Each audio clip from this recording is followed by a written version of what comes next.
Estimados oyentes, queridos amigos, encendemos las velas. Aquí comienza el candelabro.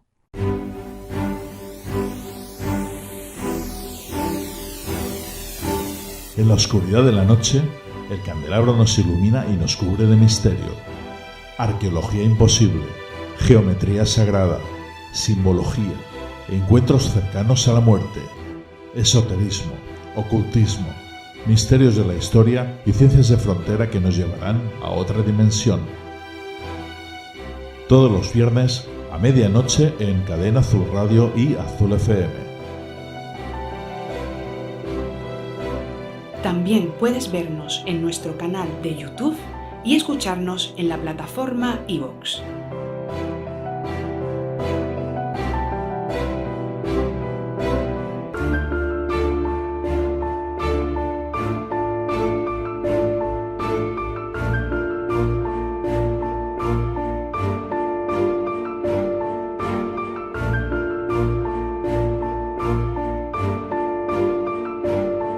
El Candelabro. Dirige y presenta Fernando Muyor.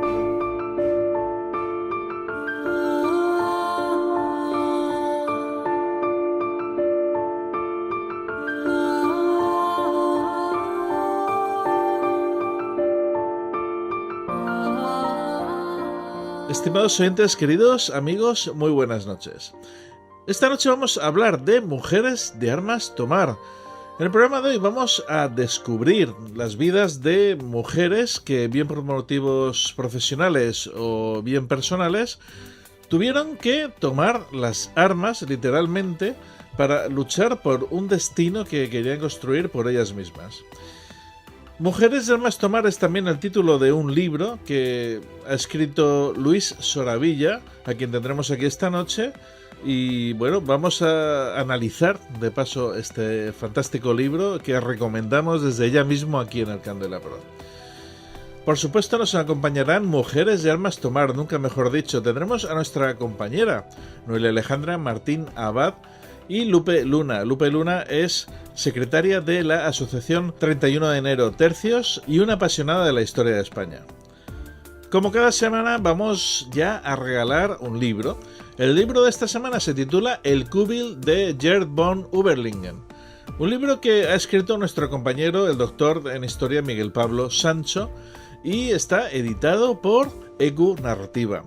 ¿Qué tienes que hacer para llevarte este libro a casa? Es muy sencillo. Lo primero de todo, antes que nada, hazte fan del Candelabro en iVoox. Hazte fan del Candelabro en iVoox. Comienza con extras de nuestros programas, sorteo de libros y otros regalos. En iVoox verás una pestaña azul que pone apoyar y haciendo clic aquí podrás apoyar nuestra labor divulgativa con un coste mensual de 1,49 € al mes. Hazte fan del Candelabro en iVoox ya mismo. Una vez que te has hecho fan del Candelabro en iVoox, entras a la comunidad fan y verás que hemos puesto un post con la foto del libro que esta noche regalamos. Ahí tienes que contestar a lo siguiente. Hace 4 programas exactamente hablamos de piratas. ¿Cómo se titula este programa? ¿En qué fecha se emitió? ¿Y quiénes participaron en él? El primero que conteste, le mandamos este libro a casa. Ahora sí vamos ya con nuestras secciones Pensamiento Supremo de la mano de nuestro querido amigo y doctor Alberto Requena y Habitación 237 con nuestro crítico de cine Antonio Rentero. Por último, la tertulia que todos estamos esperando. Comenzamos.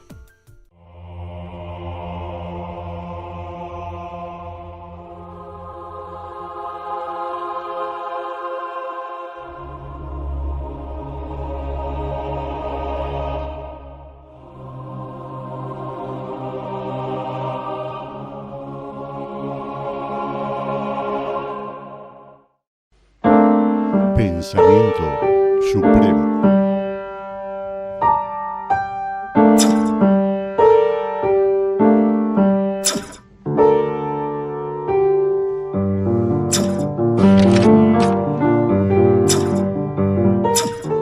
Mujeres de armas tomar. Hace tiempo que la sociedad clama por la igualdad de género de forma insistente, para que sea una realidad palpable. y no queden enunciados propagandísticos empleados en periodos electorales y restar muy lejos de cumplirse las promesas formuladas. Las mujeres de todas las épocas pasadas y recientes han vivido enfrentándose a regímenes dictatoriales de todo el espectro político. Las mujeres han buscado su libertad y la de todos, incluso recurriendo a las armas cuando no ha habido otro remedio. En gran medida, la relación de las mujeres con la militancia en grupos armados ha perfilado la memoria histórica del siglo anterior en muchos lugares del mundo. Se ha vivido un tiempo de emancipación de las mujeres, muchas veces teñido de sangre. La actitud de las mujeres no ha sido ir buscando el heroísmo, pero ha evidenciado una determinación que hoy reclama una biografía de las vencidas, que restituya el escenario a un perfil auténtico, a un fondo histórico que ponga de relieve la apasionante historia de las mujeres que lucharon por su destino. Las armas no tienen por qué estar restringidas a los hombres, aunque la historia las haya vinculado a su género, y muchas mujeres, desde Hanseput hasta María Barrachina, tomaron las riendas arma en mano. Las que dieron el paso exhibieron fortaleza, valentía y capacidad de lucha y desafiaron a un entorno hostil. Mujeres de arma tomar que nos emocionan con sus tragedias, sus derrotas y sus victorias en la andadura de construir un destino ellas mismas. Los cronistas de las hazañas y de la actualidad han sido hombres, en su inmensa mayoría, y la mujer ha ocupado un lugar secundario, lo que ha dejado a la mujer como la desconocida. Casos destacados, como una novicia que pasó a soldado y vistió como hombre en un travestimiento de la propia historia, son botones de muestra de escenarios intolerantes que han ocultado realidades en las que las mujeres han sido protagonistas. Solo notas marginales revelan biografías de entidad, ocultas para la historia. Muchas mujeres han pasado desapercibidas. Es necesario que estas mujeres vean otorgado el papel que merecen por el esfuerzo que desarrollaron para definir su identidad y ocupar el puesto social que les correspondía. La historia tiene sus luces y sus sombras, y merece la pena hacer el esfuerzo de situarse en las mentalidades operantes en los distintos momentos históricos, que no coinciden con la de la actualidad, y reflotar el legado a que se hicieron acreedoras con su trayectoria de mujeres de armas tomar, que tienen, por derecho propio, un lugar destacado en el pensamiento supremo.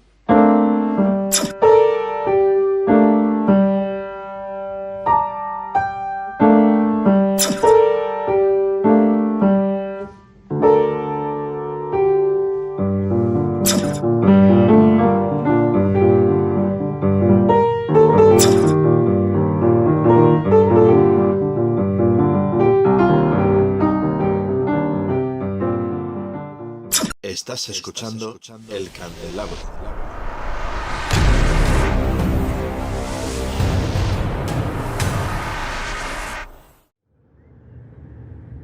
Habitación 237.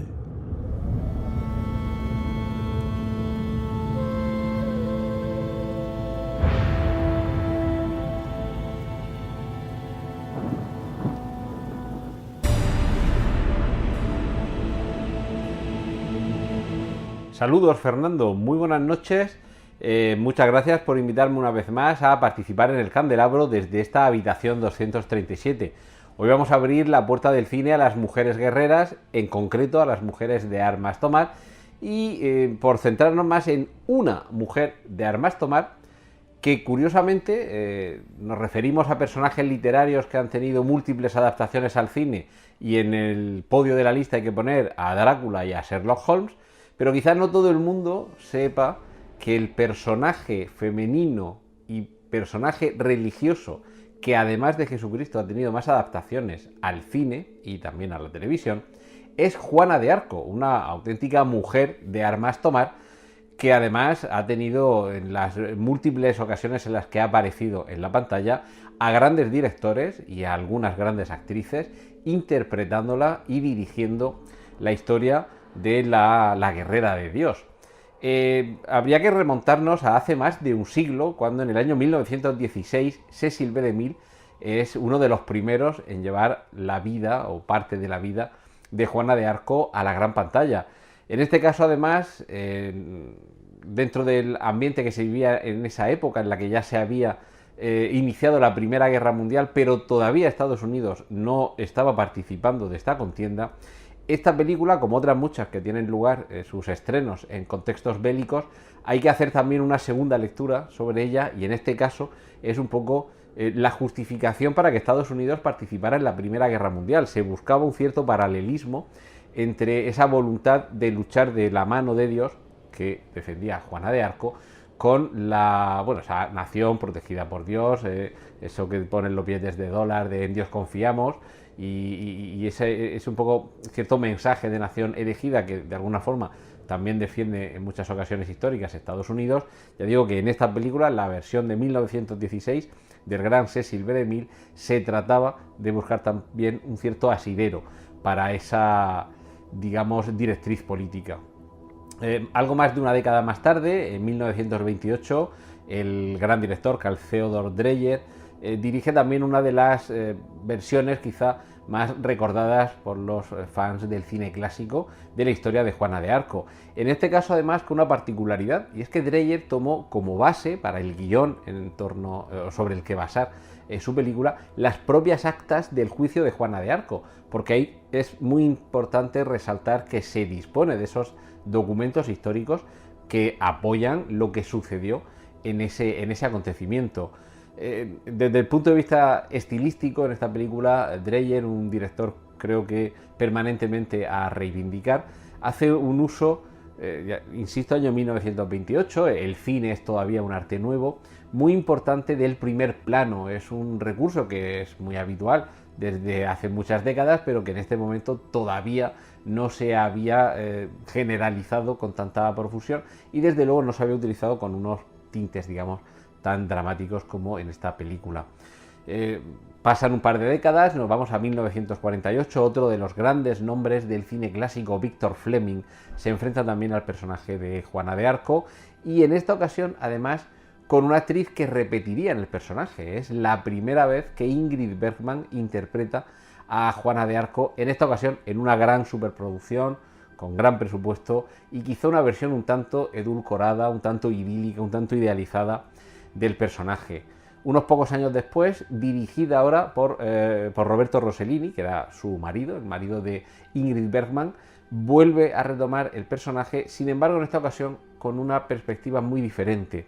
Es una película un poco más intimista, un poco más analítica, en el que vemos que durante su cautiverio la propia Juana de Arco está reflexionando sobre su vida, sobre su inspiración y, por supuesto, sobre la motivación para alzarse en armas y erigirse un poco en el soldado de Dios. A los pocos años hay otro de los grandes directores de la historia del cine, Otto Preminger, que retoma el personaje de Juana de Arco. En esta ocasión, además, quizá con una de las actrices que para muchos representa esa imagen que asociamos a la inocencia, al candor de Juana de Arco. Jeanne Seberg era debutante en esta película, una de las musas del cine francés, de la Nouvelle Vague, que aquí interpreta a este personaje, ya digo, poniendo con ese aspecto angelical de su rostro, su pelo corto y su aspecto, yo creo que tremendamente icónico, a un personaje que además en esta versión de Otto Preminger, quizá tenga una puesta en escena muy teatral. Es una obra fílmica, pero quizá muy influenciada por el teatro.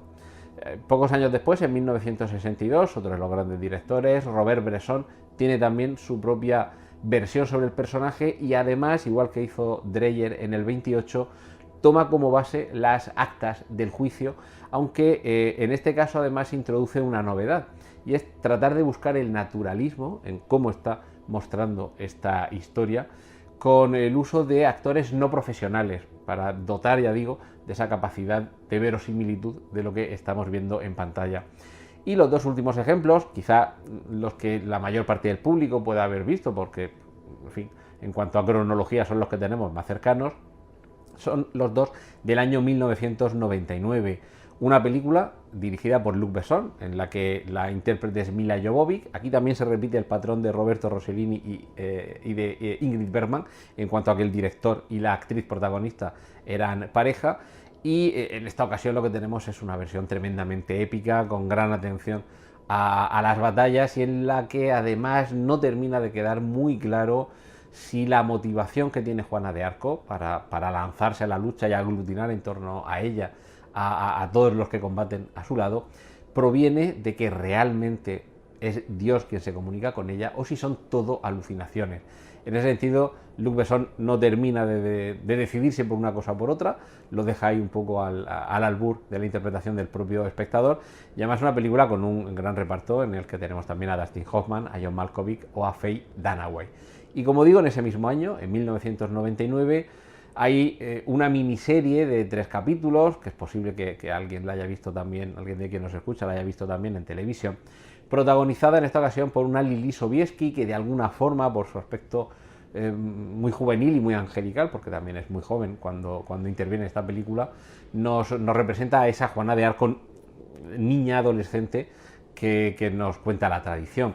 En este caso, digamos, y aunque son 3 capítulos, quizá una adaptación un poquito larga de más, pero no se deja ningún fleco fuera, lo que tenemos es quizá la adaptación más convencional, también sin duda motivado porque al ir dirigida a televisión se trata de hacer un film menos experimental y que pueda llegar a una mayor cantidad de público posible. En este caso, junto a Lili Sobieski, tenemos también, por ejemplo, a Peter O'Toole o a Maximilian Schell, dos grandes nombres de la interpretación europea.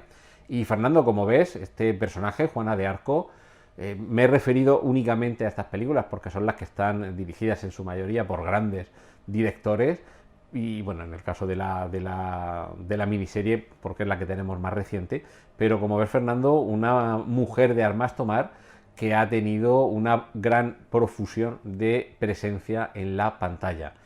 En fin, poco más esta semana. Reiterarte el agradecimiento a participar en el Candelabro desde esta habitación 237, y un saludo y hasta la próxima semana.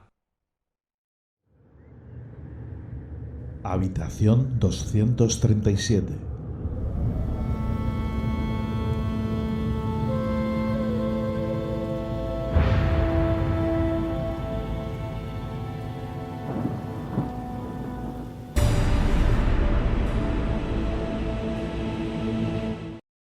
Escúchanos en Evox Originals. La historia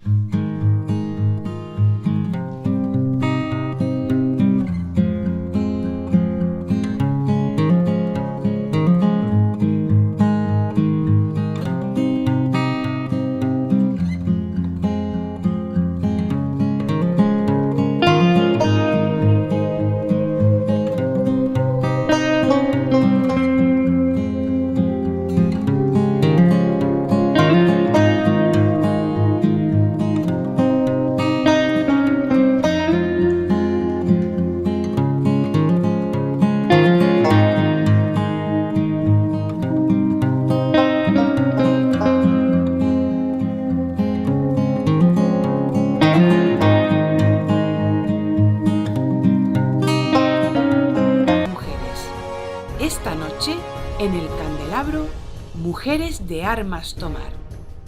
Encendemos las velas.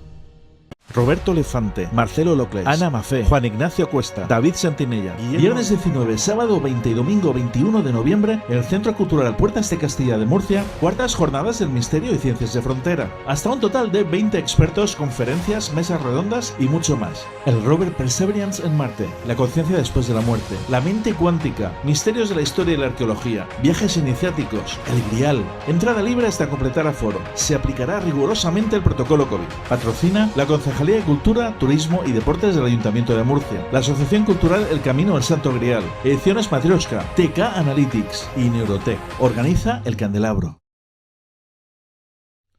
Queridos amigos, estimados oyentes, muy buenas noches. Estamos aquí una vez más en esta fantástica tertulia con buenos amigos, grandes expertos. En este caso tenemos aquí a Luis Soravilla.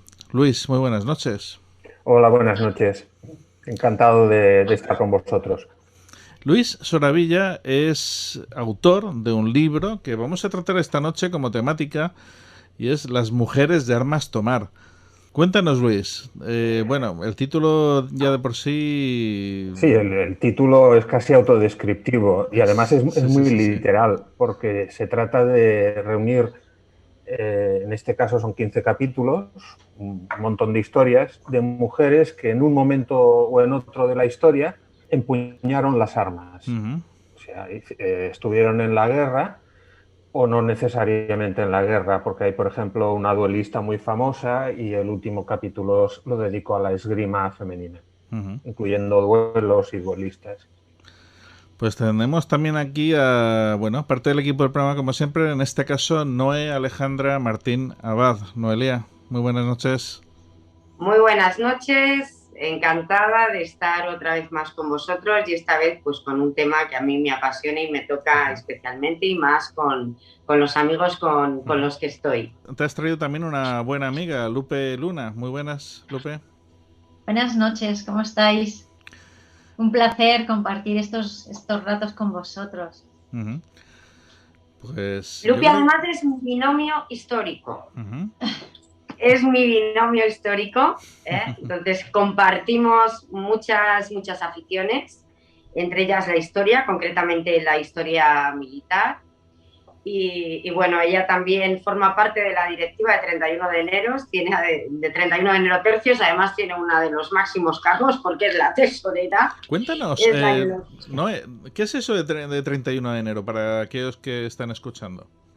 La Asociación 31 de enero es una asociación sin ningún tipo de asociación política ni ninguna ideología en concreto, que pretende reivindicar la historia, especialmente de momentos tan importantes como es la historia de nuestros tercios. Sacar a la luz y enaltecer esos grandes episodios de la historia que están perdidos, que están deslavazados.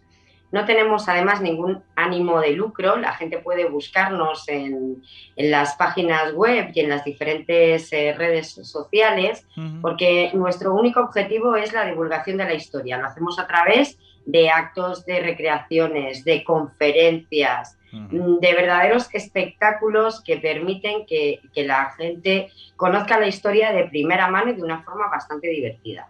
Bueno, y uno de nuestros objetivos una de nuestras ideas iniciales fue celebrar el Día de los Tercios y por eso nos llamamos 31 de enero, porque el día 31 celebramos el Día de los Tercios y ahora estamos ya con la preparación de la Semana de los Tercios en el próximo año. Con un poco de suerte podremos hacerlo sin COVID y sin problemas. Además, estáis practicando los tres esgrima.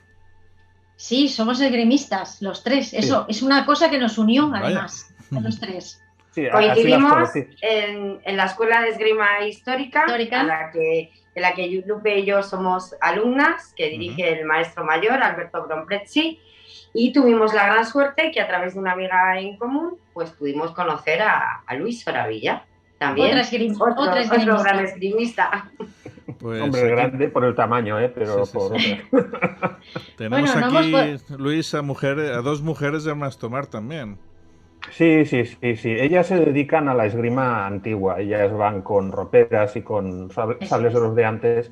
Yo me dedico a la esgrima deportiva. Lo que pasa es que entré en el sable, en la esgrima deportiva, por un curso que me apunté hace unos años en Barcelona, que era un curso de esgrima antigua.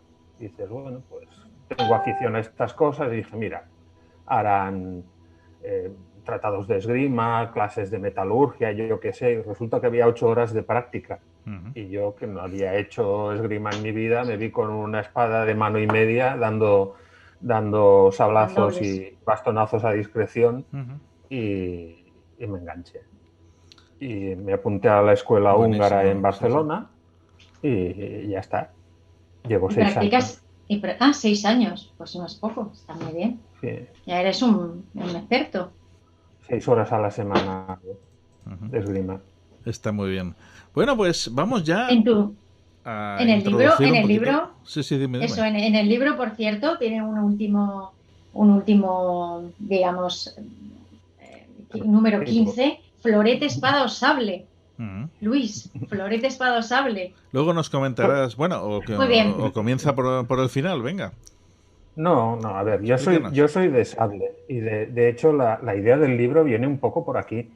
Empecé a juntar historias divertidas de la época de Napoleón, de época moderna, de edad contemporánea, donde había gente que hacía verdaderas locuras. No sé, un general de Napoleón que veía elefantes, no, de la época de Napoleón, que creía que los franceses le enviaban un elefante para embarazarlo, porque andaba de borrachera en borrachera, cosas de este estilo que parecen increíbles y realmente son historias muy divertidas. Y le propuse escribirlas a mi editor y tuvimos una de aquellas conversaciones autor-editor y el tema fue derivando hacia historias en las que las mujeres empuñaran las armas, porque no es que no sean habituales, sino es que no son conocidas. Y consideré que el tema era interesante, lo enfoqué con humor, o sea, el libro es un libro humorístico, está muy documentado, es históricamente cierto, pero está contado... Efectivamente, ese toque de humor lo hace súper ameno, es un libro, ¿no? Bastante... La idea es que la gente entre en la lectura y se aficione a estas cosas de manera fácil. Y bueno, era la intención.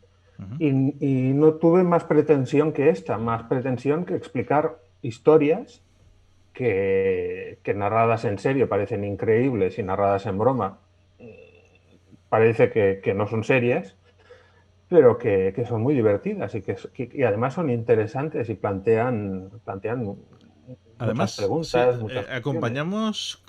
Las acompañas con ilustraciones. Sí, las he hecho yo también. Siempre he sido aficionado a narrar y a dibujar. Y en este libro he juntado las dos cosas. Y bueno, originalmente hice 400 y pico ilustraciones para el libro, unas de gran tamaño, otras simples esbozos. Y el trabajo de mis editores fue seleccionar las que iban mejor al texto para el caso, que estuve de acuerdo, fue muy bien y ningún problema. Ha quedado bien, creo. Qué bueno. Lo que sí que me llama la atención, ya te lo comenté por teléfono, has elegido mujeres que no son tan conocidas como lo pudiera ser, pues por ejemplo, Juana de Arco, Cleopatra, sino que has elegido mujeres que, bueno, para quien no sabe mucho de historia, son un auténtico descubrimiento. Bueno, hay mujeres que son, por ejemplo, está Caterina Sforza, que alguien que estudia la Italia del Renacimiento le tiene que sonar. Está Matilde a ver, pongo el índice. Está... De Casanova. No, de Canosa, Matilde de Canosa. Por ejemplo, Matilde de Canosa es importantísima en la historia medieval. Cualquier persona que haya hecho historia medieval, Matilde de Canosa es. En cambio, se conoce poco. Pero luego hay, por ejemplo, hay una verdadera leyenda en Japón, que es Tomoe Gosen, que es una mujer guerrera, una samurái. Tomoe Gosen no se conoce, casi no se conoce en Occidente, a no ser que seas aficionado al Japón o al manga o a una cosa de estas. Pero en Japón es aquí como Agustina de Aragón, que la conoce todo el mundo. Y luego ¿Y quién es busqué... ¿Puedes explicarnos un poquito acerca de esta mujer? Esta mujer era la hija de un guerrero samurái que ella misma se entrenó para el combate desde muy pequeña y se vio implicada en estas guerras que hubo familiares de shogunatos para ver quién ponía al emperador y quién estaba de shogun en el Japón.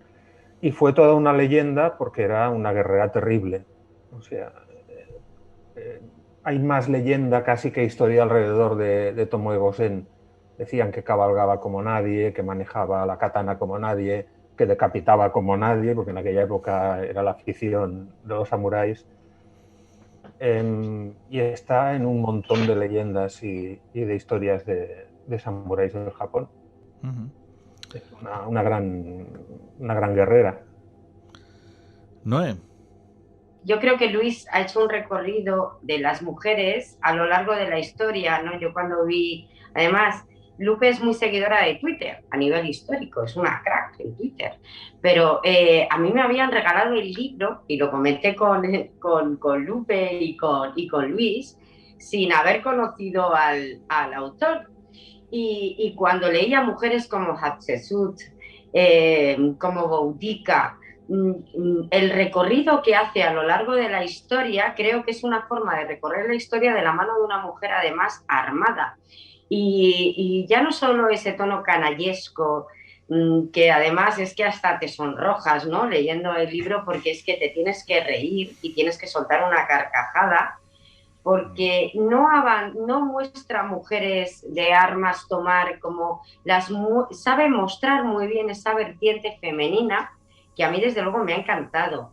Yo tengo muchísimas preguntas para hacer a Luis, pero bueno, voy a dejaros paso para que comentéis, pero realmente me ha sorprendido esa integración, esa coherencia de una mujer, como por citar a Catalina Sforza, que cuenta su vida pasional, que cuenta su vida de armas, que integra perfectamente ese sentimiento, además de una forma tan divertida, ¿no?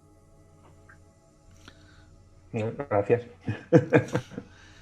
Luis, no, a ver, sí. No, Didi. No, quería preguntarte por qué estas mujeres tomaban las armas generalmente. O sea, bueno... Hay muchos casos. Hay casos, por ejemplo, de simple desesperación. Hay una mujer anónima que me la encontré de casualidad leyendo un artículo de las guerras carlistas, Barrachina, que es una mujer de la zona aquella de Aragón, limítrofe con Cataluña, que le secuestraron. Su hermano estaba con los carlistas, desertó desertó es muy relativo, porque lo que quería era ir a visitar a su madre y estarse un rato con la familia. Fueron los soldados a buscarlo para fusilarlo, ya no andaban con tonterías, y ella intentó salvar a su hermano a pedradas contra una patrulla de carlistas, contra 12 hombres armados con mosquetes. Y logró salvar a varios prisioneros de la patrulla, pero no a su hermano. Esta, por ejemplo, es una mujer que lucha desesperada por alguien de su familia.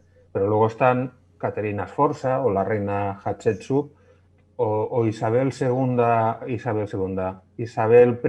de Inglaterra, la teórica reina virgen, que aunque no es protagonista, tiene un papel principal en uno de los capítulos, el de María Pita Inés de Ben, que son mujeres que están en lo alto del poder y que ejercen ese poder como podría haberlo ejercido cualquier otro rey, un gran duque o un gran general, sin diferencia, en la práctica sin diferencia alguna.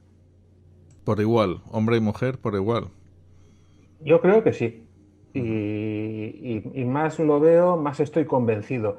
Que la mujer no participe más en actos bélicos activamente como soldado es más una cuestión cultural que otra cosa. El problema lo malo del asunto es que las mujeres siempre han sido las víctimas en las guerras. Y de hecho en el libro algunas historias son víctimas.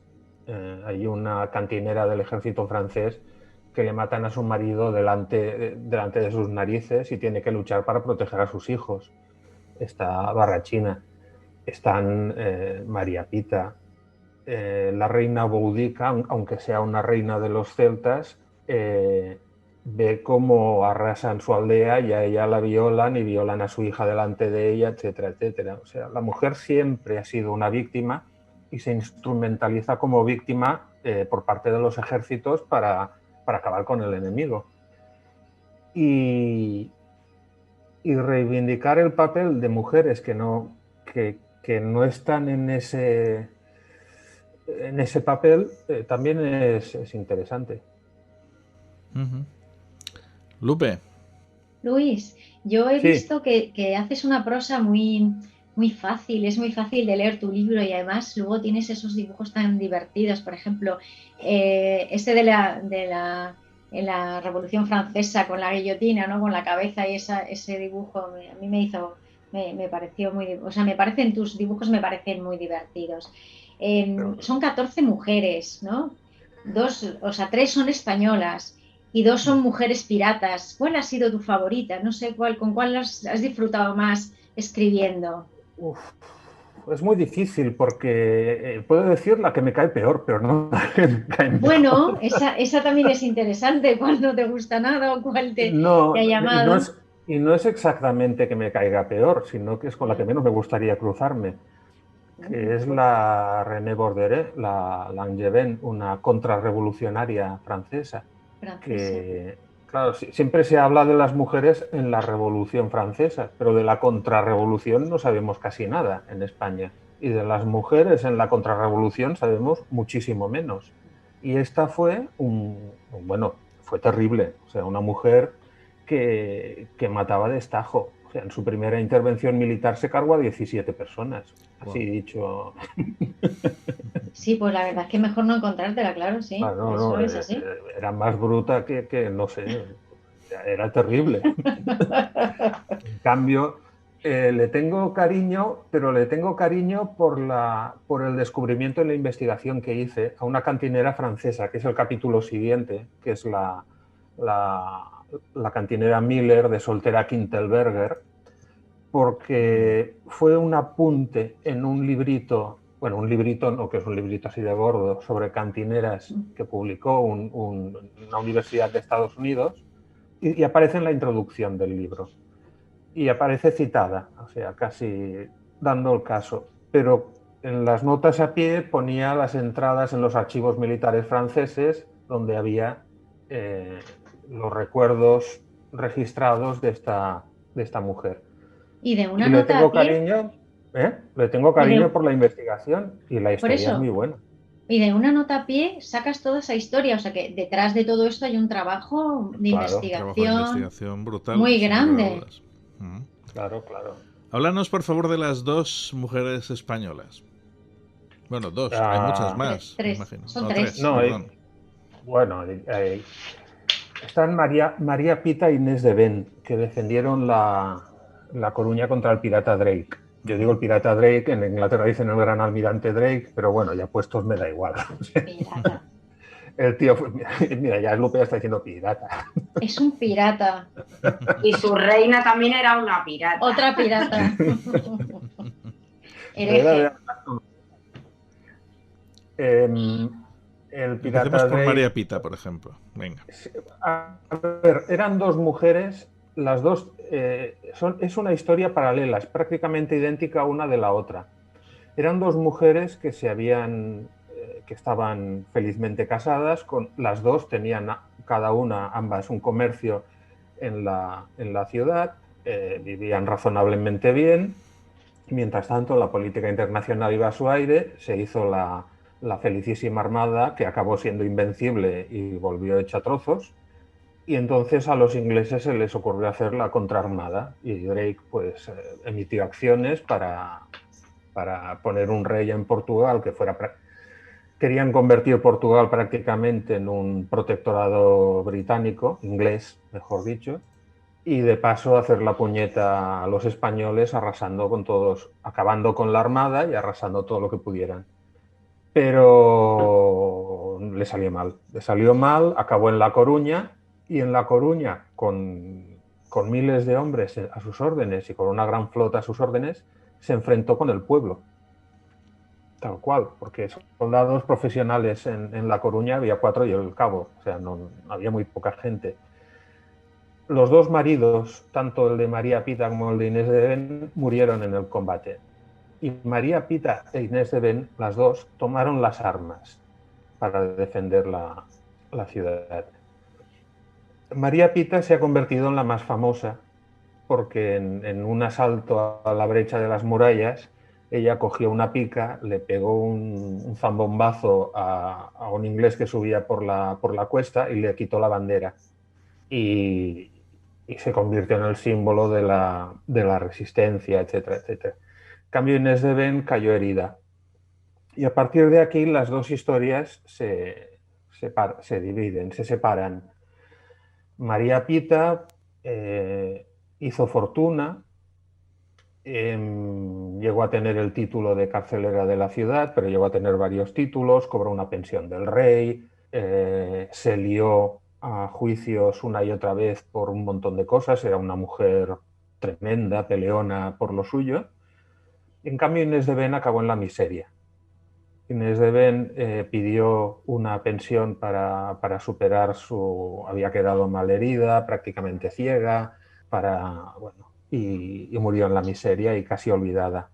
Y se recuperó su memoria hace relativamente poco, porque quedan los documentos de todas las solicitudes que hizo a juzgados, etcétera, pidiendo, reivindicándose y que alguien le diera una pensión o alguna ayuda porque se había quedado sin nada. Todo lo de su tienda lo había ofrecido a la defensa de la ciudad. ¿Y por qué tanta diferencia? Muy extraño, ¿no? El azar. Es que la casualidad, el azar, el destino, como querráis. O sea, esto ya no fue así. Y entonces es curioso que una tiene un monumento en medio de la plaza del pueblo con la lanza y la bandera y es la heroína de la ciudad, y la otra, que hizo prácticamente lo mismo, pues acabó en la miseria.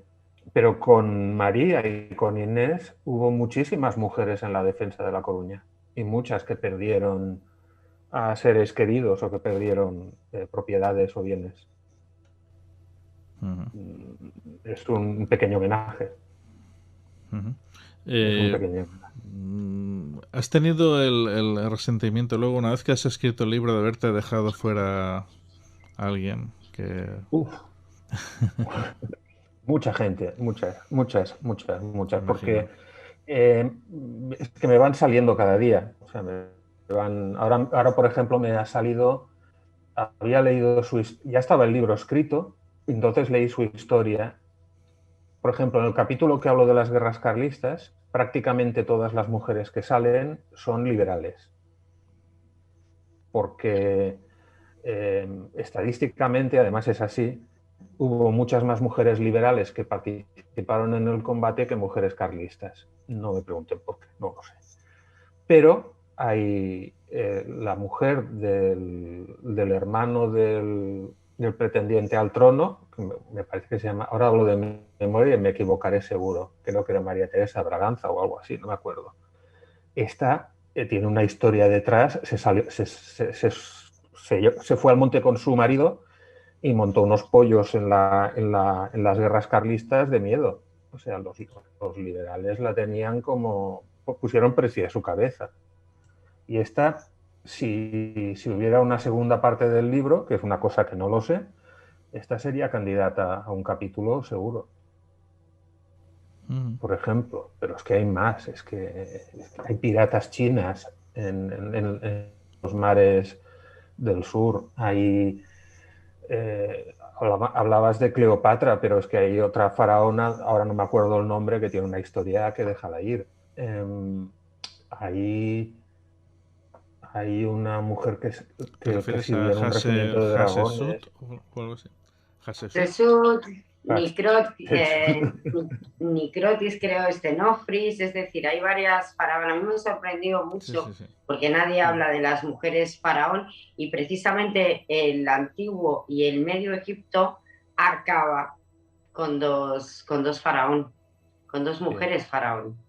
Y Hatshepsut, en todas las crónicas, en todos los libros de egiptología, suele pasar por una reina pacifista. Y es verdad que su reino fue relativamente pacífico y muy próspero, pero no hay que olvidar que ella misma capitaneó 5 campañas militares y que enseñó a Tutmosis III a ser el gran faraón imperial de Egipto. Me ha sorprendido. Me ha en sorprendido sus campañas. ese diálogo que haces de Hatshepsut con Tutmosis III, cuando realmente luego, fija, cuando él se hace capitán, ¿no? Toma el generalato de los ejércitos, no es la gran expansión, y él le deja a ella su puesto, el hijastro, ¿no? Le deja, para los oyentes, deja que la regente, que no es su madre, porque ella ha perdido a su hija Neferure, que era la legítima hija, ¿no? De Tutmosis II, y Tutmosis III es un bastardo, ¿no? Entonces, siempre todo el mundo piensa que hay esa rivalidad, pero en cambio cuando fallece la reina, la tumba de Tutmosis III la hace con todo el cariño del mundo al lado de Hatshepsut. Es más, el mayor obelisco que tenemos hoy en día es el que está en Egipto, que es el de Hatshepsut, y creo que es el de San Pedro del Vaticano, o es el de que está en Constantinopla, el que es un poquito más bajo, que es el que hace Tutmosis III con ese respeto magnífico. Creo que es el del Vaticano, pero no estoy seguro, ¿eh? Creo que es el del Vaticano. Porque además plasmas muy bien, ¿no? Como ese diálogo interno que cada uno puede tener, pero luego ese respeto a la mujer ya desde el principio. A ver, lo de Tutmosis y lo de Hatshepsut fue muy político. Yo creo que personalmente no se llevarían mal. No sé si lo escribo o no lo escribo. Lo digo así de opinión y sin tener una sólida base científica. Yo creo que no podían llevarse muy mal. Lo que sí que creo es que como Hatshepsut puso firmes a toda una casta sacerdotal para poder ella erigirse como jefa de Egipto, la casta tomó partido. Entonces había como 2 partidos, el de Hatshepsut y el de Tutmosis.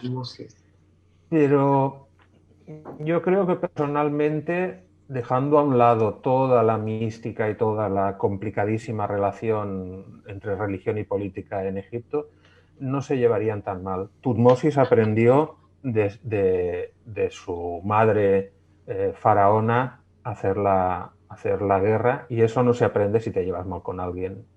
Se hizo la tumba al lado y más pequeña. Por eso digo que esos pequeños detalles, esos guiños, que además muestras en tu libro, ¿no?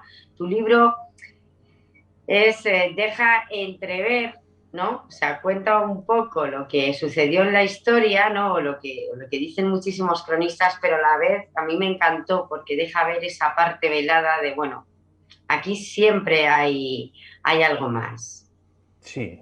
Además, siempre te mojas, Luis. Yo te quería preguntar por una persona que me ha sorprendido muchísimo porque te mojas mucho. Te mojas mucho, yo no sé si lo voy a pronunciar bien, a mí me sorprendió porque no la conocía de nada, con Juliette d'Aubigny, en esa Francia de Versalles, esa mujer, ya no solamente siendo de armas, sino esa mujer que se viste como un hombre, que vive con otra mujer abiertamente, que... cuéntanos un poco esa historia, porque es sorprendente. Es una de las mujeres del libro más fascinantes. O sea, es una mujer que muere con 33 años.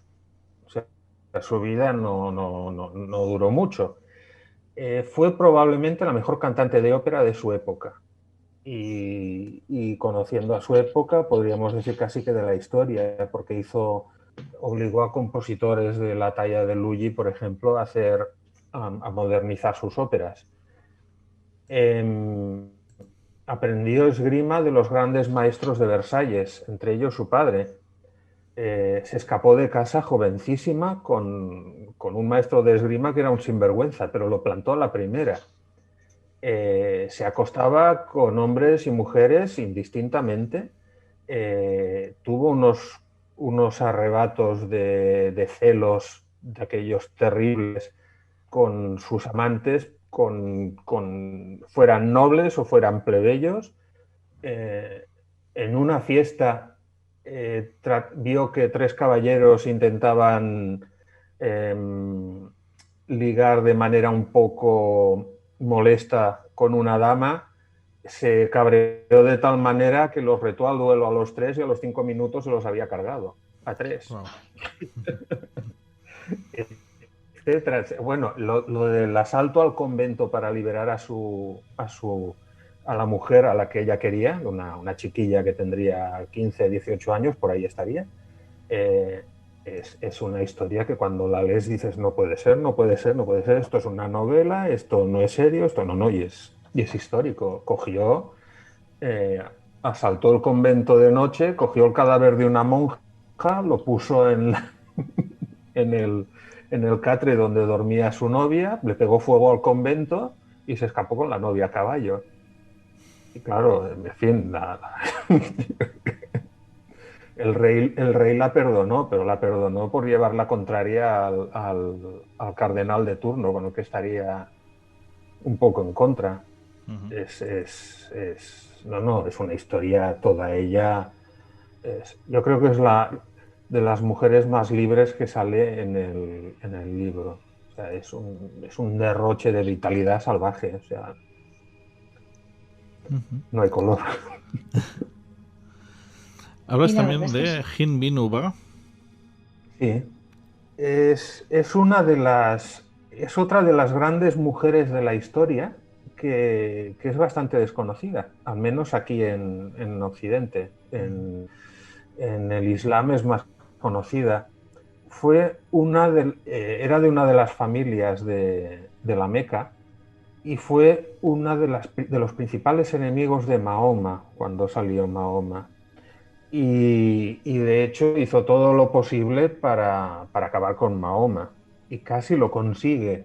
O sea, en una de las batallas que ella promovió, Mahoma acabó en el fondo de un pozo malherido y se salvó de puro milagro. Y en cambio conoció a Mahoma personalmente, se convirtió al Islam y pasó a ser de su principal enemiga a su principal valedora. Sí, es un cambio, y a ella y a las mujeres que estaban con ella se le debe en gran parte la victoria en la batalla de Yarmouk, que es muy famosa en el siglo en el 600 y pico contra Bizancio, que fue cuando realmente el Islam se asentó, o sea, y comenzó su expansión en serio, primero comiéndose tierras de Bizancio y luego por todo el arco mediterráneo hasta España. Uh-huh. Y fue ella. ¿A todo? Y se lió literalmente a escobazos con el enemigo, o sea, tampoco... Luis, ¿a ti te gusta sacar a la luz personajes no conocidos? O sea, eso es lo que te gusta. ¿Es verdad eso? ¿Te gusta dar a conocer este tipo de personajes? Es interesante, porque... a ver, que a mí me cuesta mucho creer que una persona como Ibn Uqta o como Caterina Sforza o como Hatshepsut sean tan desconocidos. O sea, yo entiendo que la cantinera aquella que sale en el capítulo no la conozca nadie, pero que la gente sepa tan poco de esta gente que es tan importante en la historia me choca un poco. Y además a mí me gusta mucho la historia de pie de página, la anécdota, la historia pequeñita. Hay verdaderas joyas y de ahí se saca mucho jugo. Para uno que le guste narrar, ahí es un filón. Y esos diálogos que te inventas en el libro entre personajes. Bueno, se los inventa, pero también algunos comienzan siendo diálogos originales, ¿no? Que luego los cambias. Sí, en el de Boudica copié uno de Tácito. Y lo empecé con toda la parrafada de Tácito y al final puse la parte mía. Lo que quien haya leído a Tácito sabrá dónde acaba Tácito y dónde empieza lo otro, pero quien no lo haya leído no lo tendrá seguro. que eso es una cosa que a mí me hace mucha gracia. ¿Podrías contarnos alguna anécdota de las que has comentado? Que te hayan resultado graciosa, de lo más gracioso, en fin, lo más digno de resaltar. Cuenta alguna de Catalina Sforza, por favor, que es maravillosa, porque Catalina Sforza, entre los 3 maridos que tiene, el momento histórico en el que vive tan apasionante, cuenta alguna de Catalina Sforza, por ejemplo, con César Borgia, o cuenta alguna de esas anécdotas que pones en el libro. Catalina Sforza tenía propiedades por aristócrata y quería defenderlas a toda costa. Y resulta que se murió el Papa y según que Papa salía, le iría mal en el negocio, digamos, perdería sus propiedades y sus títulos. Entonces cogió a un grupo de mercenarios y se encerró en lo que hoy llamamos el Castell de Sant'Angelo. Y nada, que de ahí no salía hasta que no eligieran un papa de su conveniencia. O sea, o sale un papa que a mí me gusta o me lío a cañonazos contra la curia.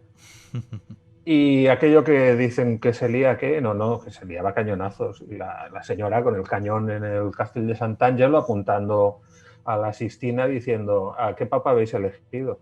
Y claro, le pedían que saliera de allá. Su marido estaba casado entonces, su marido, que era el principal interesado del asunto, estaba en las afueras de Roma, bien escondido dentro de su ejército, y le fueron los cardenales en medio del... O sea, el cónclave para escoger papa y los cardenales saliendo cada 2 por 3 diciendo señora, no nos apunte con los cañones, y la mujer diciendo como no elijáis al que yo quiero, aquí me lío yo a cañonazos.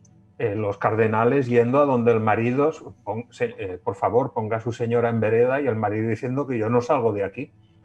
Y al final la convenció el cardenal de la Rovere, el que fue luego Julio II, el que ordenó pintar el techo de la Sixtina a Miguel Ángel, y la convenció, pero evidentemente salió el papa que ella quería, ¿eh? O sea, aquí no hubo ninguna duda. Y otra de Caterina era terrible. Otra de Caterina es que se refugió en una ciudadela, hubo una rebelión popular contra ella, se rebelaron contra ella, se refugió en una ciudadela y fueron allá diciéndole, bueno, ríndete, y ella dijo que no se rendía y que te rindas y que no. Entonces trajeron a los hijos de la mujer, los pusieron delante de la muralla y dijeron, si no te rindes, los matamos. Y entonces ella se subió a las almenas, se subió la falda, enseñó lo que no se tiene que enseñar y dijo, con esto yo hago todos los hijos que me dé la gana, o sea que si quieres matarlos, los matas. Es que imaginaos la escena porque al otro lado estaba César Borgia. O sea, imaginaros la escena histórica que Luis la describe en el libro. De verdad que es que te mueres de dar risa, porque es que es maravilloso. De verdad que es maravilloso. Es que no hay manera seria de escribir esto. O sea, hay capítulos de el heroísmo extremo, es grotesco, es cómico. Siempre. O sea, estas películas que salen todos rodeados de indios y se pone uno en pie y dice la frase célebre y lo matan, es para decirle tonto, porque tiene el heroísmo extremo. Por ejemplo, el capítulo de las heroínas de la Unión Soviética, ahí es el penúltimo, lo encontré apasionante por muchas razones, pero lo encontré apasionante por la de historias que hay de heroínas que dices, pero ¿qué os pasa? O sea, ¿qué tenéis? Porque hay historias de aquellas de verdaderas locuras. No sé. La señora que le matan al marido y se coge todos sus ahorros, se compra un tanque, le pide permiso a Stalin para ir al frente y matar alemanes porque le han matado al marido y ella se quiere vengar. Y Stalin se queda tan alucinado viendo aquella carta que le dice no, que le den el tanque y que se vaya. Y vaya, así fue. Pues no. Esto es normal. ¿Qué ocurrió luego con ella? Cuéntanos alguna anécdota de las brujas de la noche. Espérate. Al final, con ella, ¿qué pasó con esta mujer? ¿La mataron? ¿Sobrevivió? No, o sea, a ver, las heroínas de la Unión Soviética, la mitad se murieron. O sea, que ya de entrada, estadísticamente la mitad se murió. Lógicamente, me refiero a esta en concreto. ¿A quién dices? Esta en concreto murió, pero después de haber hecho de las suyas. O sea, esta mujer conducía su tanque y en vez de ser el comandante de carro que va en la torreta y dice tú ve para aquí, ve para allá, ella no, el tanque es mío, lo conduzco yo y a tomar viento todos. Y esta señora, en la primera batalla que participó, el coronel de su regimiento se subió en el tanque diciendo: esta señora es la primera vez que coge un tanque en combate, aquí más seguro que aquí no estaré en ningún sitio, porque irán todos delante y esta se quedará detrás. ¿Qué va? O sea, cuando vio a los alemanes, puso el acelerador y en vez de liarse a cañonazos con los alemanes, directamente los atropellaba. Tal cual, o sea, a por ellos. O sea, se cargó no sé cuántos cañones contra carro pasando por encima. Y evidentemente el coronel que estaba allá, creyendo que iba a estar tranquilo, supongo que salió con el pelo canoso del tanque, porque el día que le dio fue de miedo. Uh-huh. Y participó en varias batallas y al final quedó muy mal herida por metralla intentando reparar la cadena de su tanque y murió de las heridas semanas después. Pero, disculpa, Noelia, que te he interrumpido. No, la Unión Soviética, si nos podía contar alguna historia de las brujas de la noche, de las mujeres piloto, emblemáticas. No se acaban, porque las brujas de la noche era un regimiento de ataque, que al final acabó siendo un regimiento de la Guardia de élite. Es el regimiento de aviación de la Unión Soviética con más medallas de héroe de la Unión Soviética. Y estaba íntegramente formado por mujeres, de mecánicos, pilotos, tripulantes de aviación, etcétera, etcétera. Lo único que tenían un comandante que era varón, un hombre. Las brujas de la noche volaban en unos aviones que cuesta abajo y a toda pastilla no pasaban de 150 kilómetros por hora. Unos biplanos de tela con un motor de lavadora, que digo yo, unos trastos. Entonces la táctica de estos aviones era atacar de noche. Volaban con aquella cafetera hacia las líneas alemanas. Cuando estaban encima apagaban el motor, planeaban y cuando llegaban a su objetivo arrojaban las bombas, encendían el motor y volvían, tal cual. Entonces la táctica era primero hacer daño a los alemanes y segundo no dejarles dormir. Entonces fueron los alemanes los que les pusieron el mote de brujas de la noche, porque eran realmente insidiosas y muy... Pero sus hazañas no tienen parangón, o sea, es una detrás de otra. Vuelos de aquellos, no sé, que el avión se estrella y regresan las dos después de cruzar durante no sé cuántos días las líneas enemigas, o que vuelven todas malheridas por no sé cuántos impactos de metralla y regresan con el avión hecho un colador, etcétera, etcétera. O sea, es que las anécdotas no se acaban con las brujas de la noche. Sí. Sí. Y además, bueno, es otra cosa, porque además tenemos piratas también en tu libro. Sí, bueno. La Anne Bonny y Mary Red son... Estas dos también son un número.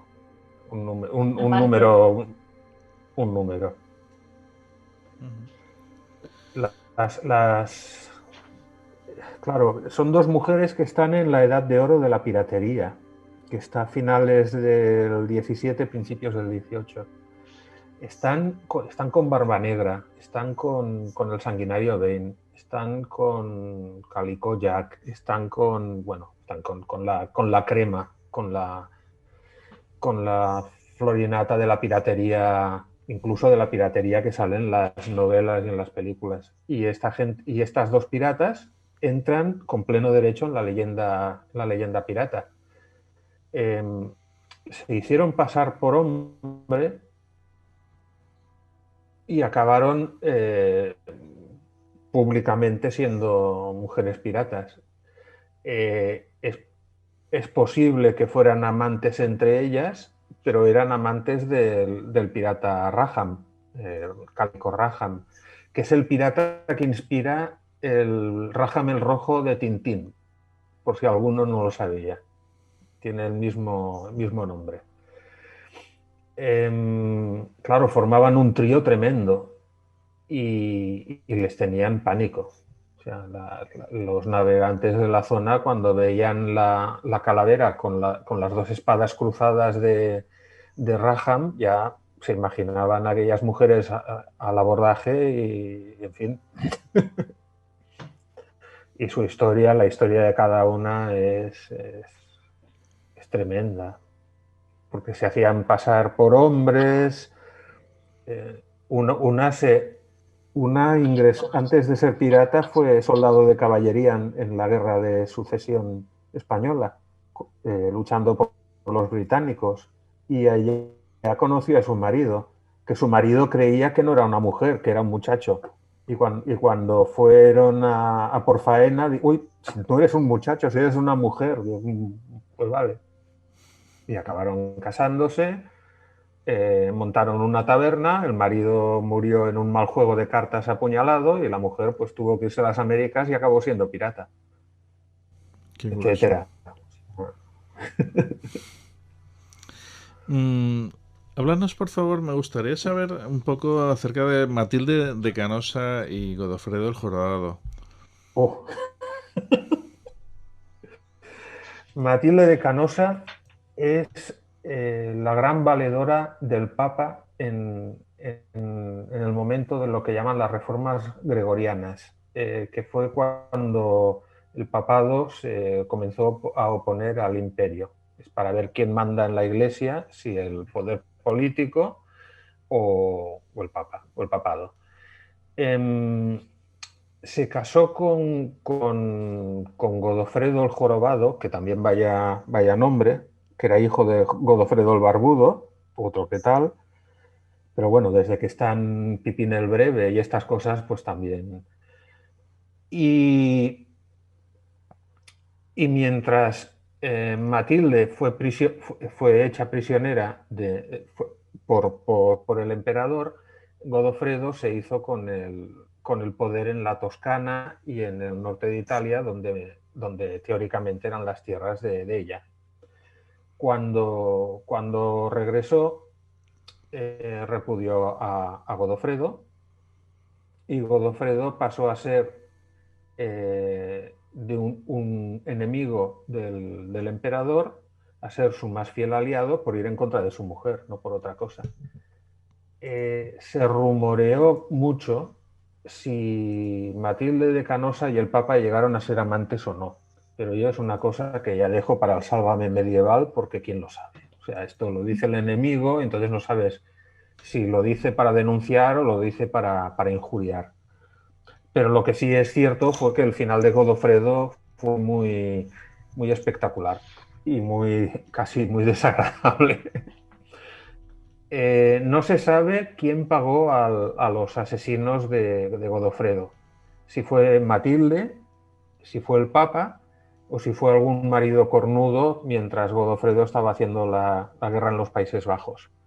Lo cierto es que se fue a la letrina porque tuvo una necesidad, y escondido en la letrina, no en la habitación, sino en la letrina, o sea, en el pozo, le esperaba un asesino. Y cuando se sentó para hacer sus cosas, el asesino cogió la espada y se la metió por el culo. Perdón por la manera de decirlo. En los textos medievales dicen literalmente entre las dos nalgas. Entonces, bueno, imaginaos el estropicio. Godofredo murió con la espada en el culo después de una semana de agonías y nunca quedó claro quién ordenó matarle. Pero bueno, su muerte es de aquellas que yo no entiendo cómo no hacen una película con la historia de Matilde de Canosa, porque es que es ríete de Juego de Tronos. Es una maravilla. Sí, sí, sí. Para un narrador no tiene fin. Noé. Bueno, yo tengo una pregunta para él. Voy a abusar de su confianza porque sé que Luis hay una persona a la que adora, que a mí me ha sorprendido mucho porque he visto Versalles, pero Luis es un gran experto en Napoleón. Sí. Me ha sorprendido que no hay ninguna mujer especialmente ligada con Napoleón. ¿Es un segundo libro, Luis? Hombre, está la cantera famosa, pero, a ver, mujeres, la época napoleónica tiene mujeres, añadiré, la época de la Revolución, el Consulado y el Imperio, que son 20 años, tiene mujeres muy, muy, muy, muy interesantes, y en todos los bandos, ¿eh? O sea, no solo hablo de Francia. Estuve muy a punto de, en vez de hacer la cantinera, de hacer las mujeres en la batalla de Waterloo. Me ha sorprendido no encontrar sabiendo, porque todo lo que sabes y tu pasión por el tema napoleónico. En la batalla de Waterloo, solo en el bando francés, habría más de 1000 mujeres oficialmente reconocidas como pertenecientes a los batallones, o sea, con el título de cantinera, porque las cantineras era el único ejército de la época que tenían un registro oficial de cantinera. Tenían un número, un permiso, una licencia, y de esas 1000 mujeres, la mitad murieron, que se dice pronto, y murieron en combate, que se dice pronto. Pero entre los británicos, por ejemplo, también había mujeres. En este caso, la mayoría eran esposas con permiso para acompañar al regimiento. Y hay un caso, no me acuerdo del nombre, pero hay un caso muy espectacular de una señora que estaba embarazada de 8 meses o 9, bueno, a punto de caramelo, que su marido era de la brigada de caballería pesada, de la que hizo la carga contra Derlón, la gran carga de la brigada pesada, la de los Scott Grays, que sale aquel cuadro que todos van a caballo de frente. Aquel cuadro lo pintó una mujer, por cierto. Bueno. Sí. Pues el marido decía que él no a cargar contra los franceses, que fuera otro. Y la mujer, embarazadísima, cogió al marido, lo subió a caballo y tú te vas a la guerra como todos. Y claro, se fue, pero no volvió. Y aquella noche la mujer se fue al campo de batalla y no paró hasta que encontró al marido, lo rescató y lo salvó, porque no se había muerto, estaba malherido. Y claro, imaginaos la escena, la mujer embarazadísima cargando con el marido malherido hasta un puesto de socorro que estaría a varios kilómetros de distancia. Claro, la historia tela. También comentaste en tu libro acerca de otra mujer que tenía varios hijos y que también estaba embarazada. Sí, es la cantinera francesa, la Kintelberger, la Müller. Claro, tenía 6 hijos y estaba embarazada. 6 hijos, madre mía. Sí, y con todos los niños detrás del regimiento de húsares. El cuarto era el regimiento.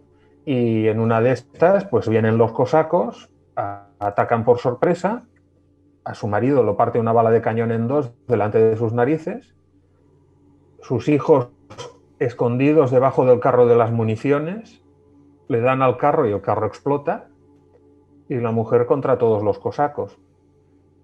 Aquí hay 2 milagros. Uno, que los hijos no murieron.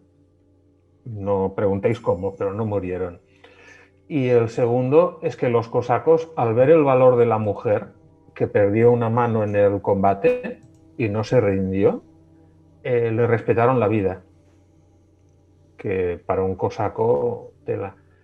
Y bueno, la salvaron, la llevaron a prisión. En la prisión le acabaron de amputar la mano, la curaron y al final, cuando acabó la campaña con la batalla de Austerlitz, fueron los oficiales del regimiento de húsares, fueron a buscar al general Rapp, que era asistente de Napoleón y el que lideró la más famosa carga de caballería de la batalla de Austerlitz, y le dijeron: nuestra cantinera está prisionera de los austríacos y a ver si la liberas.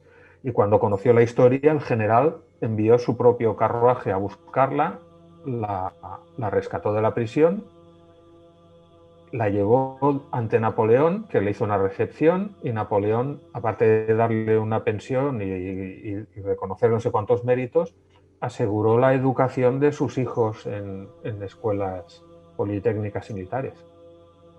Era mejor que una condecoración, vamos, para la época. Es una...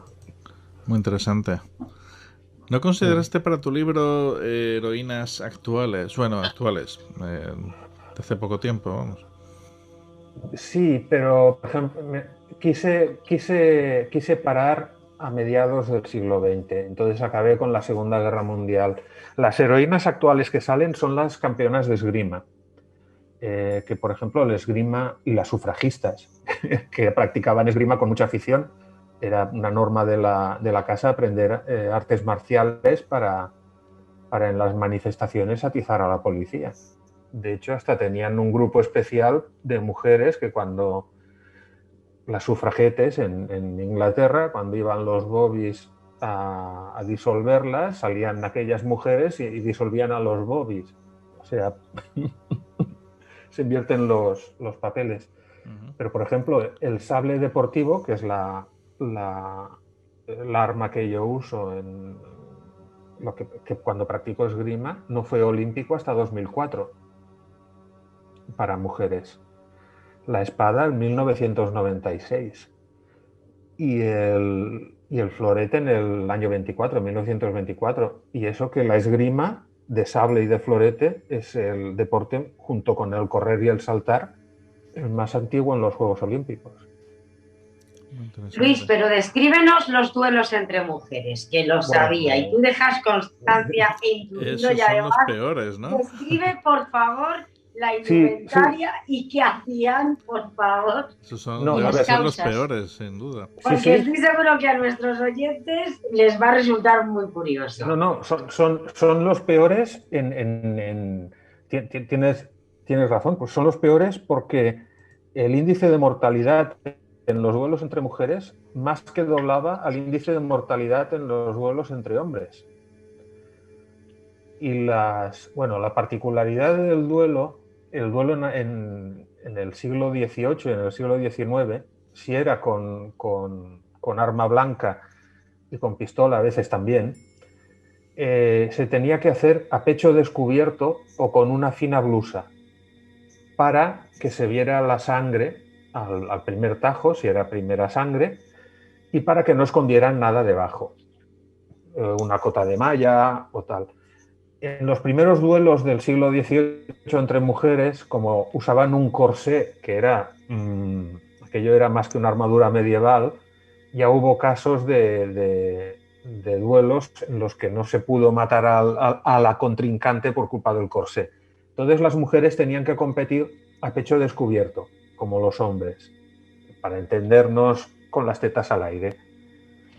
En los primeros duelos femeninos atrajeron mucho público y, por ejemplo, hay un duelo en el Hyde Park entre dos nobles que vivían en Inglaterra, una era inglesa, la otra no, que atrajo tal cantidad de gente y provocó tal alboroto que al final tuvo que intervenir el ejército, porque la muchedumbre empezó a pelearse entre ellos y las señoras en pelotas allá, porque aquellas iban en pelotas, en pelota picada, pues haciendo sus cosas, su duelo y demás, que además era un duelo, ojo, en broma.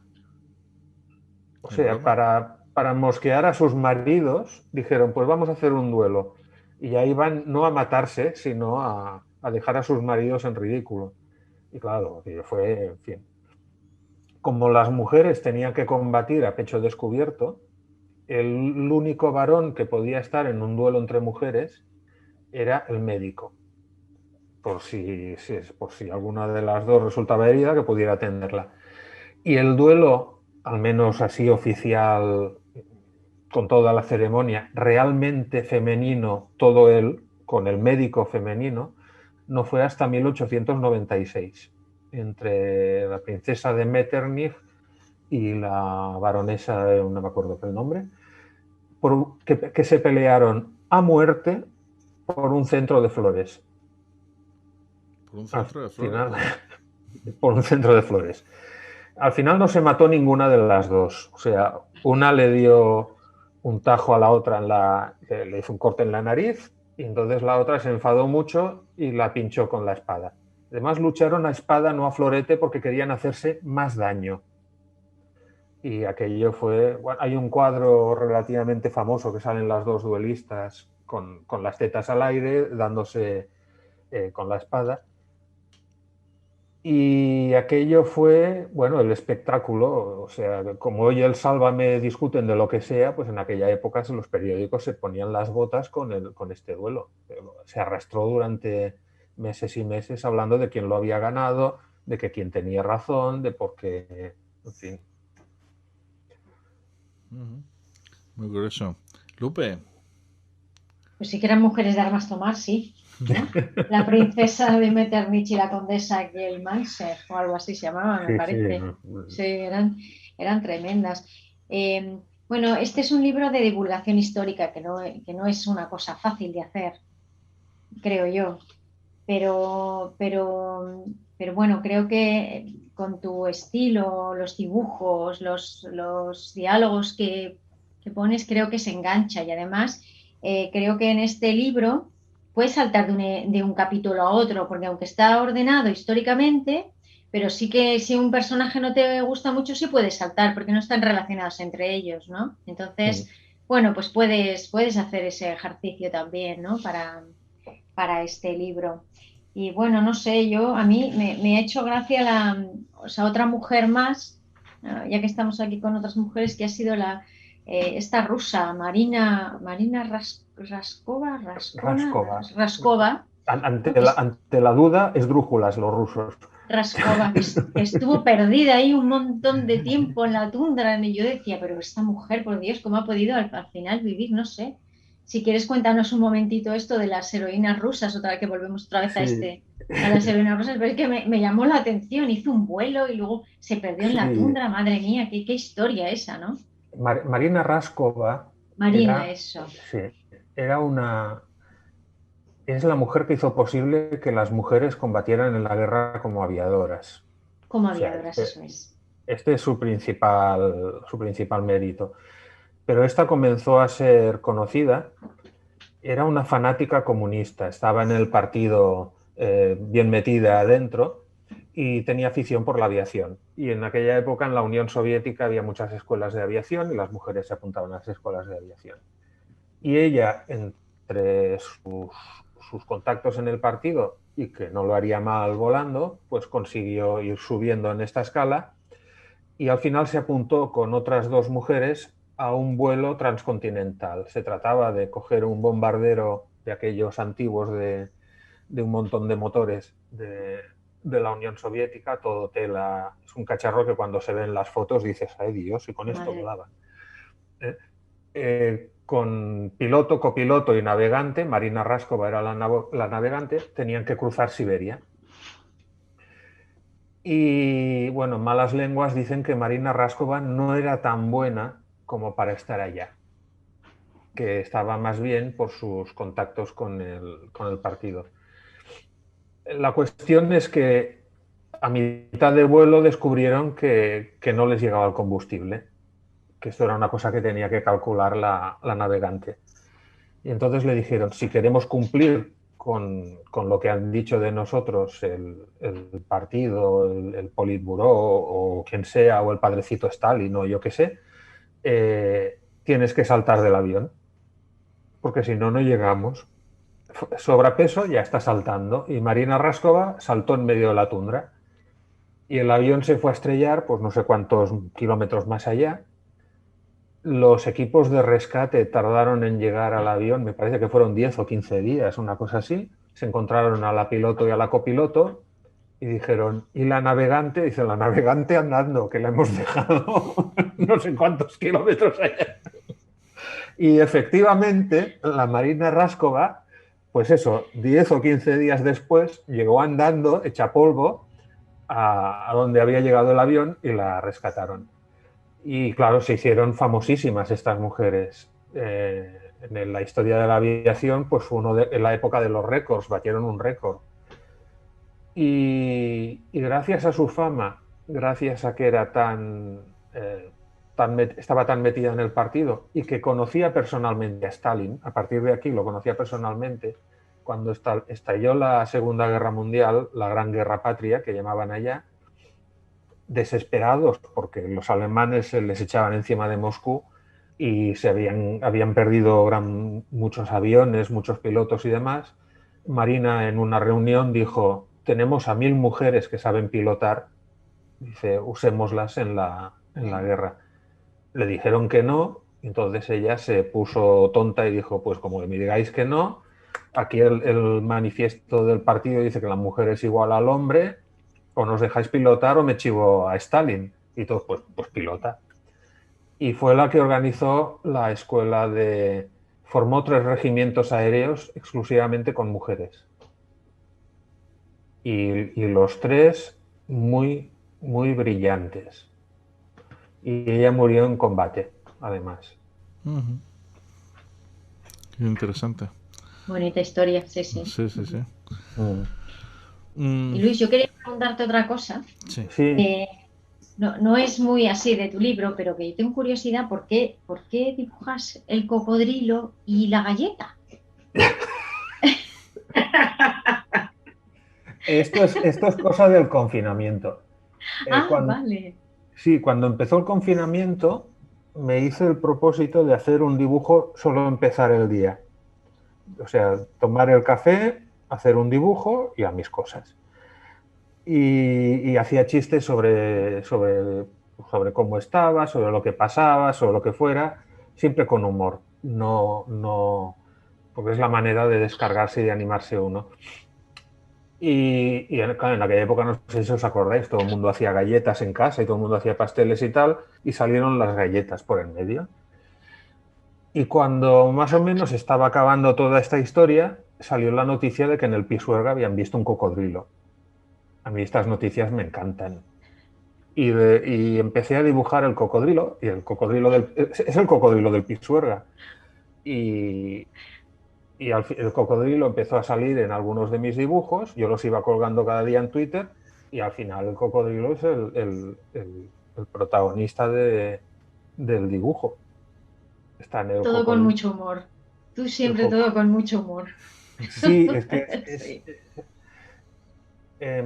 si hay algo, si de algo no te puedes reír, no es serio. Eso es una buena frase, ¿eh? Si algo es una no buena frase. ¿Te atreverías, Luis, a hablar de 2 mujeres que no están en tu libro?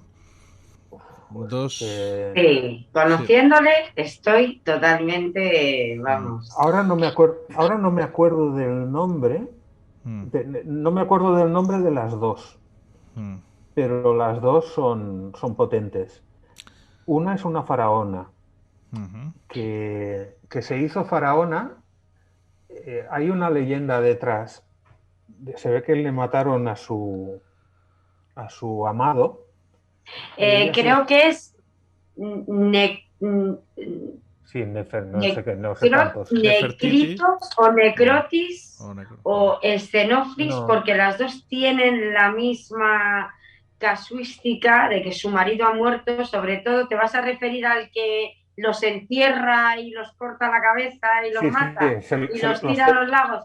Esa es Nicrotis, creo que se llama. Nitocris. Nitocris, eso.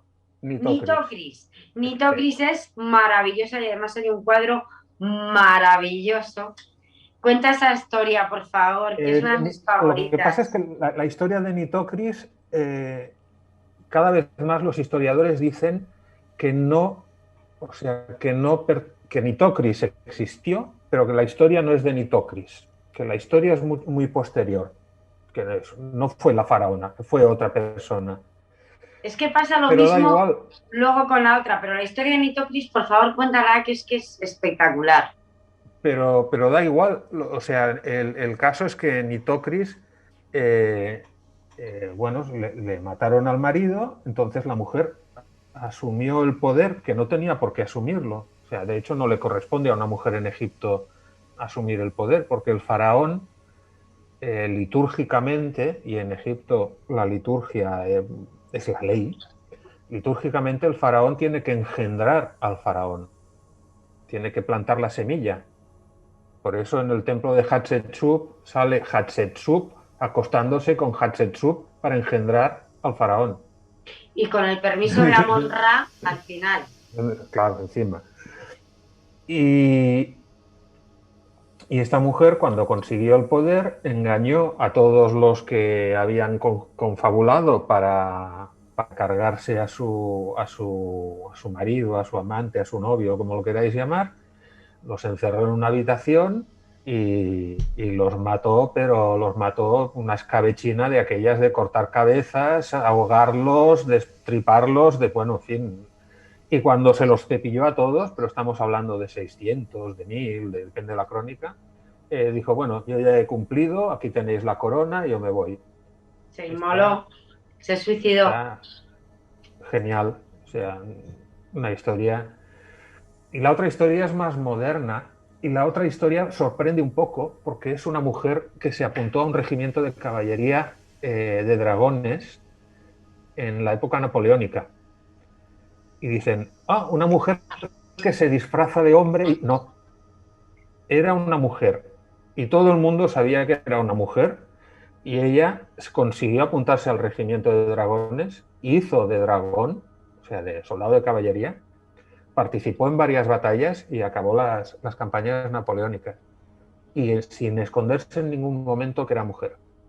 Esta es una historia fascinante. Y hay otra de la batalla de Waterloo, que esta pertenece a la leyenda, que en medio de la batalla, hacia el final, cuando las famosas cargas de caballería contra los cuadros, etcétera, el quinto de húsares francés se enfrentó con los dragones ligeros británicos y aliados, al final de la batalla, cuando ya Napoleón se batía en retirada. Y dicen que cuando inspeccionaron el campo de batalla, encontraron entre los húsares franceses que estaban ahí muertos una bellísima mujer vestida de húsar, muerta por la batalla. Y entonces, claro, corría la leyenda, que de hecho se ha publicitado muchas veces, de que esa mujer era la amante de un húsar que había muerto aquí en la Guerra de Independencia a manos de los británicos y que buscaba venganza. Pero claro, es una leyenda. ¿Podría ser una cantinera? Podría ser. No sé. Pero está allá. Es una historia bonita. Sí. ¿De Zenobia? ¿Qué piensas tú? Es que en la antigüedad está lleno. No, pues esto claro, podemos estar hablando de mujeres toda la noche. Y... En Bizancio hay unas cuantas también. Bueno, Bizancio es la mujer de Justiniano, la domadora de osos es que es absolutamente maravilloso, o sea, en la historia. Por ejemplo, en Yarmouk, en la batalla de Yarmouk, donde Inukta echa escobazos a los bizantinos del campamento musulmán, literalmente, o sea, es que no es broma, se lió a escobazos y los echó. Hubo otra mujer, tiene un nombre árabe de estos que no me acuerdo ahora, que luchó en la batalla como soldado de caballería. O sea, en el mismo Islam, que nos sorprende porque tenemos esta imagen del Islam actual, donde la mujer está muy, muy apartada, no existe prácticamente. A principios del Islam, la mujer tuvo un papel activo muy importante. Y además, como en las tribus nómadas, ya sean árabes, ya sean mongolas o ya sean celtas, las mujeres tenían un papel activo muchas veces en la guerra. Cuando el Islam, que nació en las tribus árabes en los primeros años, se expandió y fue contra Bizancio, hubo muchas mujeres, algunas anónimas, algunas conocidas, que participaron en la guerra. Que se conoce poco y sería pues una historia a recuperar, por ejemplo. Es que es empezar y no acabar. Sí, no, también claro. está la monja Alférez, también está, no sé, Yo estaba pensando, Tenemos las mujeres en la conquista de América, tan las desconocidas. amazonas también. Maravilloso. Isabel Barreto, por ejemplo. Incluso Sí. mujeres Tantas. vikingas, guerreras. Inés de Suárez, sí, maravilloso. Hay Y hay tantas. otras armas también, como Catalina de Medici, que el veneno Sí. también es un arma, ¿eh? Que hay mujeres de armas tomar que se las ve y otras que no se las ve, ¿eh? Bueno, O hay otras mujeres que tienen armas escondidas, por ejemplo, hablas del Islam, Qosem, Roselana, o sea, es que ahí habría que también, o sea... Sí, pero en el libro, si te fijas, hablo de armas en el sentido Físico, sí, Literal. sí. físico. Sí, sí. O sea, de coger un sable, coger un fusil o coger un avión. Porque, bueno, armas, digo, mujeres de armas tomar en el sentido genérico en la historia también ha habido unas cuantas. O sea, si nos plantamos ahora mismo hemos tenido a Merkel, es mujer, y han mandado a Alemania y la Unión Europea, que no es poco. Bien o mal, aquí ya no me meto, pero ha estado allá. Ha estado Margaret Thatcher, ha estado, yo qué sé, Sí, está claro. no sé, la Hillary Clinton ha estado a punto de ser presidenta. Ha habido mujeres muy activas en la política, en la ciencia, en un montón de sitios. Ujú. No, Y cada vez la mujer es más protagonista, afortunadamente, hay más igualdad y bueno, es algo que da mucho gusto. Pues nada, la verdad es que ha sido un programa bastante sorprendente y te agradezco que estés aquí esta noche abriéndonos los ojos sobre todas estas mujeres que, bueno, buena parte de ellas o prácticamente casi todas las desconocíamos. Entonces, pues lo dicho, te agradecemos el que estés aquí esta noche. Ya pues vamos ya concluyendo, Noelia, Lupe, porque ya se acerca la hora de despedirnos. ¿Tenéis alguna última cuestión que queréis hacer a Luis? Nuevo libro, nuevos proyectos. Segunda parte. me preguntan mucho por la segunda parte, pero por ahora estoy en otro. Ahora estoy en uno serio, entre comillas, con notas al pie, notas al final, etcétera, etcétera. No diré de qué va, algunas quizá lo sepáis ya, pero es un libro que me hace mucha ilusión porque es un tema que me gusta mucho. Y no tiene que ver con Napoleón. Jo. Vamos, sale, pero vamos, sí sale.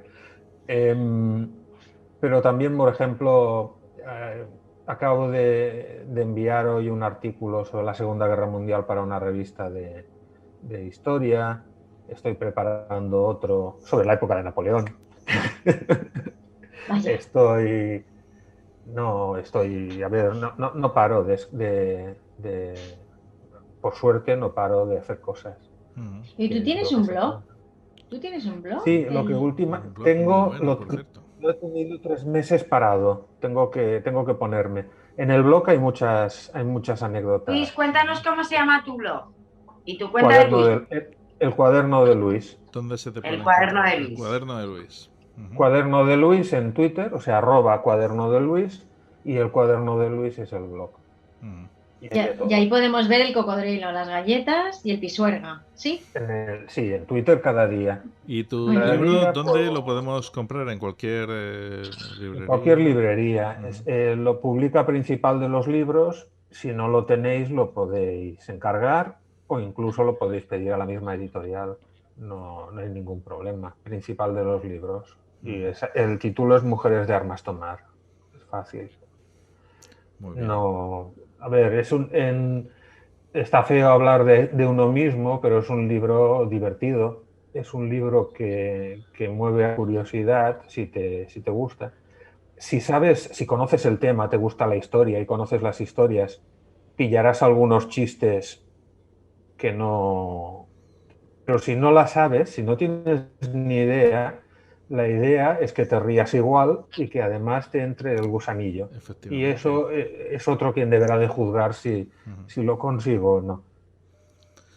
Pues vamos, yo pienso que haces una gran labor de esta forma y bueno, te felicitamos desde aquí, desde el Candelabro, y animamos a los oyentes que nos están escuchando y a los espectadores que nos están viendo, pues que adquieran este libro porque sin duda se trata de un gran libro. Queridos amigos, ha llegado ya este momento de despedirnos y bueno, no sin antes recordando a los oyentes que pueden contactar con nosotros. Pueden contactar a través de nuestro correo electrónico info@elcandelabro.es. Lo pueden hacer también a través de nuestra página de Facebook y de nuestro grupo de Facebook. Y por otro lado, ya sabéis que estamos en YouTube y en iVoox. En YouTube se está emitiendo al mismo tiempo, tanto en Azul FM Radio como en YouTube, y luego posteriormente lo subimos a iVoox, donde ahí tenemos todos nuestros programas desde nuestros inicios. Podéis dejar ahí mensajes, podéis suscribiros y de esa forma también nos apoyáis. Y también hay otra forma de apoyarnos, si os hacéis fan de El Candelabro en iVoox. ¿Cómo puedes hacerte fan del Candelabro en iVoox? Atentos. Hazte fan del Candelabro en iVoox. Comienza con extras de nuestros programas, sorteo de libros y otros regalos. En iVoox verás una pestaña azul que pone apoyar y haciendo clic aquí podrás apoyar nuestra labor divulgativa con un coste mensual de 1,49 € al mes. Hazte fan del Candelabro en iVoox ya mismo. Queridos amigos, lo dicho, muchísimas gracias por acompañarnos esta noche. Gracias también a los oyentes, quienes nos están viendo o escuchando. Y nos volveremos a encontrar aquí el próximo fin de semana, el próximo viernes a la misma hora de siempre, a las 12 de la noche, a medianoche, en Azul FM Radio y en YouTube. Hasta pronto. Chao.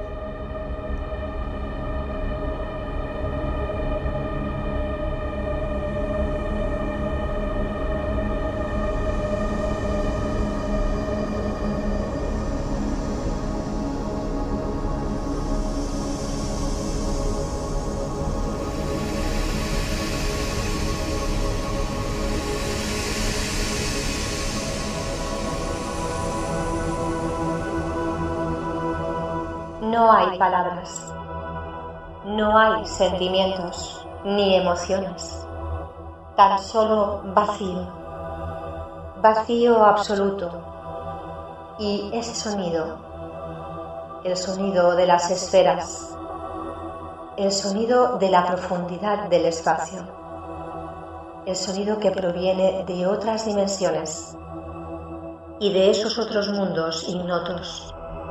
El sonido de la creación desde el regazo de Dios, el sonido del Génesis.